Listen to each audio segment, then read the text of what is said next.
Welcome you all in the pathology class. Today we will talk of controls and processes of metamorphism. Means the processes, controls and processes of metamorphism. The controls you all know are your pressure, temperature and the composition. The stability relations of metamorphic minerals are, you can say, are discussed by considering the variables of pressure, temperature and composition to which they are subjected. This can be done by use of phase diagrams and considering of chemical equilibria. Pressure can be of variety of types. As metamorphism occurs at some depth, the rocks are subjected to the weight of the overlying minerals. Different workers have referred to this as Burial pressure, lithostatic pressure, load pressure or confining pressure. This is a pressure that squeezes the mineral grains together. Under burial conditions, this type of pressure is strictly hydrostatic in the nature, that is, it can be considered to be applied equally in all directions. Under conditions of metamorphism, when large masses of rocks are being deformed by ductile flow, differential stress may be present. This type of stress results in the foliation and folds and is of typical of the regional metamorphism. So broadly, we can say this your pressure is of two types, that is uniform pressure and directed pressure. Once we say uniform pressure means an object, here we minerals or rocks, they are subjected pressure of equal strength from all sides, and under such conditions you can understand that if that object will become denser, its size will reduce.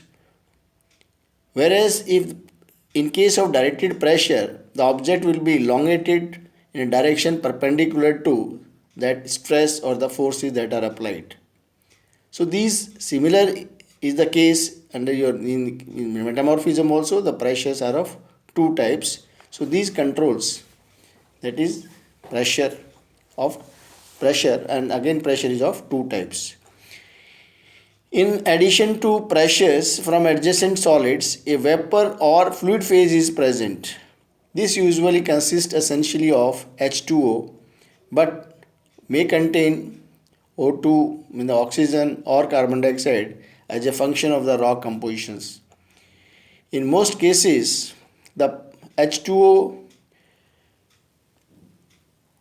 are considered to be equal. These pressures, this H2O and this your oxygen pressure, this is considered. The stability of metamorphic minerals is influenced by particular type of pressure in the system and is also true with igneous minerals. Considering the phase relations between the three polymorphs of Al2SiO5, the polymorphs, once again I acquaint with the term, you must be studying from first year. Polymorph means the minerals having same chemical composition but different internal atomic structure, hence they have different physical properties. The composition of such minerals are same or common, but they have different physical properties because of different internal atomic structure. So the stability fields of, we are talking of Al2SiO5, the three polymorphs of this composition are your andalusite, kyanite and sillimanite. You can see in the diagram the stability fields which is marked. On this we have taken the temperature and on this the pressure. This is the pressure. Now this is the, you can say, univariant point or the common point. This field is for your mineral kyanite. This is a polymorph. These are three polymorph: kyanite, sillimanite, and your andalusite. These are the fields in terms of your pressure temperature of these three polymorphs. The uh, the three fields you can see are shown in the diagram. Andalusite is stable fairly at low pressure and temperature. You can see this andalusite is stable at your low pressure and temperatures. Sillimanite at high temperatures. Your sillimanite at high temperatures. This is high field. This is, and kyanite at high pressures. Kyanite relatively at high pressures. These stability regions have been determined in devices that maintain high confining pressure. So the pressure coordinate on the diagram refers to the lithostatic pressure. But if the type of pressure were changed, now if you change the pressure, means we are talking in case of your uniform pressure, this is pressure. If the system were determined using your say pressure CO, the result would be same. Does not form compounds with any of Al2SiO4 polymers. The phase transitions would be controlled by volume differences between the solids and heats transition, that is delta H, as they were for lithostatic pressure. The composition of various vapor phases exerts a strong effect on mineral stability considering the reaction. Say for example, if it is your limestone and the mineral is calcite, then the chemical composition is CaCO3 plus that was quartz SiO2. They will form wollastonite CaSiO3 plus carbon dioxide.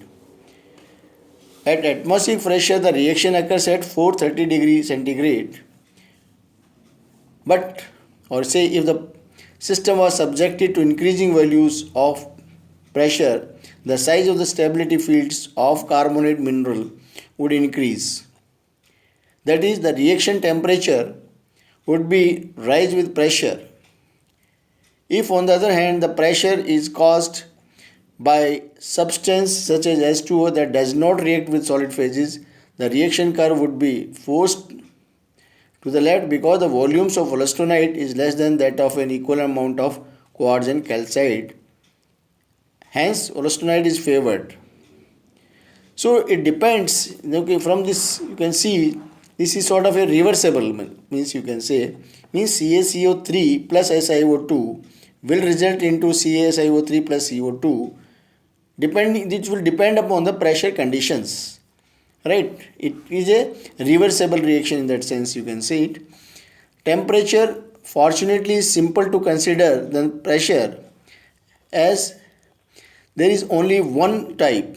The effect of temperature, however, is varied. A rise in temperature increases the internal energy of the rock system and encourages various types of readjustments. Atomic and molecular mobility is increased and the rock may recrystallize. Pre-metamorphic sedimentary grains that were in contact with each other dissolve at contact points and reprecipitate in void phases between the grains, or you can do the overgrowths on different portions of same grain from the dissolve. A general healing of the rocks may occur by eliminating of strained and deformed grains, filling of the cracks and fractures, and perhaps the elimination or decrease in the amount of, you can say, your mechanically induced twins. The general effect of recrystallization causes by temperature increase is to cause both equigranular texture and increase of grain size. A second effect of temperature rise is to eliminate same phases and create new ones. The more common occurrences are dehydrated reactions.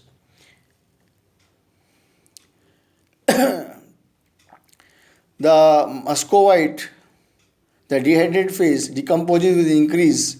For example, I can say with increase in temperature to yield mixture of potassium feldspar, corundum and water vapor. The field of stability of muscovite is enlarged by increasing muscovite decomposed at high temperatures. In the typical metamorphic rock, muscovite is associated with quartz. A quartz reacts with muscovite.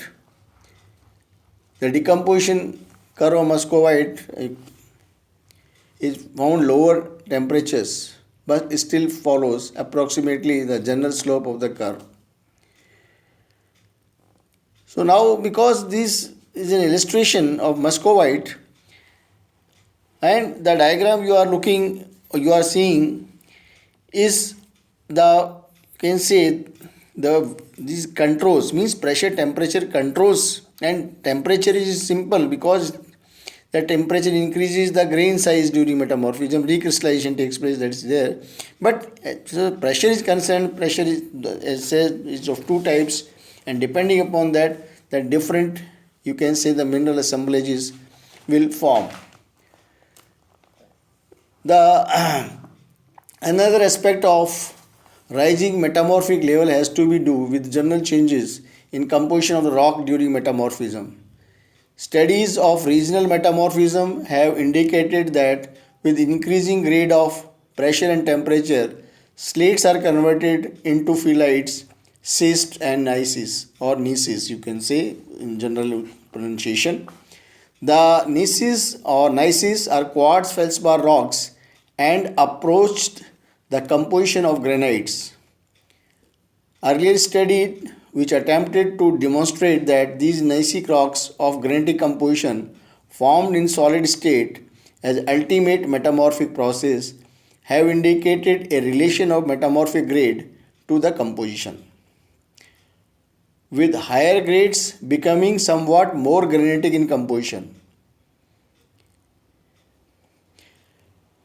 Now, this is, you can say, the metamorphic process refer to the effects of pressure, temperature and compositional changes on the fabric and mineralogy of metamorphic rocks. In some cases, all of these changes may operate simultaneously, and in others, a single factor may dominate. So, this is the control, means either single factor means temperature can control, at times only pressure can control, but generally these two processes operate simultaneously and they control the process of metamorphism.